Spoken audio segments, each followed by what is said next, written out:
بسم الله الرحمن الرحیم.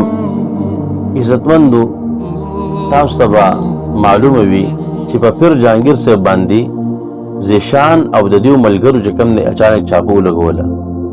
نو اول نمبر خبر خدا ده چې آی زیشانه ستا او ستا د ملګرو څه حیثیت دی چې تاسو اچانک چاپې په خلکو لګوئ، د خلکو نه د پیسو ډیمانډونه کوئ. که څوک تاسو ته پیسې درنکړي او ستاسو خبره ونه مني نو بیا تاسو چې کوم دی د هغوی بېعزتي کوئ او بیا په هغې باندې تاسو چې کوم دی چاپې لګوئ او داسې نیکان خلک چې کوم دی هغه تاسو جوړوئ، لکه څنګه چې تاسو پیر جهانګیر صاحب د هغې بېعزتي وکړه او هغه هم چې کوم دی وجوړوو. څومره کتونکي چې دا ویډیو پیغام ګوري هغه منافقو خلکو ته یې ورولېږي چې د پیر صاحب دا وګوره، د پیر صاحب دا کیمرامین صاحب لږ راشه دا وګوره، دا زار به موی ښه خو دې تباه و برباد کا، داسې پیران تاسو جوړوئ، داسې عالمان تاسو د پیغمبر د دې سنتو بېعزتي کړې ده. دا وګورئ ښه د دې پیغمبر د سنتو بېعزتي کړې ده. زما په ځای کې زما د هلکانو زما د والد صاحب بېعزتي کړې ده. زما په ځای کې د زنانو خویندو بېعزتي کړې ده.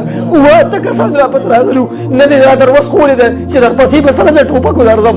او تاسو په خپله د پیر جهانګیر صاحب خبرې واورئ چې هغه وایي چې زیشان، عزیر، عیاش شجر او دغه کسان دیو د زما خواله راشي او دیو د ما ته طلاق وغورځوي چې آی دیو زما د پیسو ډیمانډ کړی دی که نه یې کړی، خو چې کله ورته ما انکار وکړو نو زما بېعزتۍ دی چې کوم دی راله او په ما باندې چې کوم دی چاپه وغورځوله. نو زیشان او ایاز او عزیر ته چې کوم دی زه دا یو کل عام چیلنج ورکوم، که تاسو وایئ چې دنه ما د 10,000 روپو مطالبه نه ده کړې نو تاسو دلته کې د دم دې ځای ته راشئ او ستاسو د دې پیجونو نه به موږ لا یو ویډیو کوو او په لا یو ویډیو کې به چې کوم دی نو تاسو 3 وانه طلاق غورځوئ او تاسو به دا وایئ چې موږ د پیسو مطالبه نه ده کړې.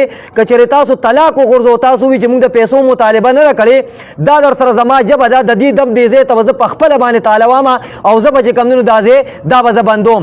که تاسو پښتانه او مسلمانان یې نو د خپلو پیجونو نه به لا یو ویډیو د دې ځای نه کوئ او دا چیلنج به چې کوم دی زما قبلوئ او زما دې ځای ته به چې کوم دی نو راځئ. د پیر ضیا صاحب نه دته چې کوم دی نو د پیسو مطالبه کړی و، هغه ته وایي چې د 37 लाख روپو ګاډۍ به ما ته 35 लाख روپۍ راکړې. دا خبره یې ما ته په خپله باندې کړې ده او ما ورته وایي چې یاره بیا به ګوره زه ستا خلاف کېږم او را دې شي او دې دلته کې طلاق وغورځئ چې دا خبره چې کوم دی نو ما نه راکړې. زه به دې کې یو خبره زیات کول غواړم. پیر صاحب اول خو به دا خلک ستا دې چیلنج ته تیار نه شي. که چېرې تیار شول او دیو راغله او دیو طلاق غورځوي نو طلاق به ورته چې کوم دی په کلما غورځي چې کله هم دیو بیا نکاح کوي چې نکاح ختمیږي بس نکاح فایده نه کوي. چې دیو په کلما باندې طلاق وغورځوي پته به ولګېږي چې آیا دیو ستا نه د پیسو ډیمانډ کړی دی که نه یې کړی. که د پیسو ډیمانډ یې در نه کړی او دیو بیا په کلما باندې طلاق وغورځوي نو همیشه دپاره به دیو بیا په زنا کې پراته وي. او که طلاق نه غورځوي نو ښکاره به دا خبره معلومه شي چې دې خلکو چې کوم دستان د پیسو ډیمانډ کړی دی ستا بېعزتي کوي. او زه هغه خلکو ته هم یم چې څوک یاره په پیرانو باندې رد کوي.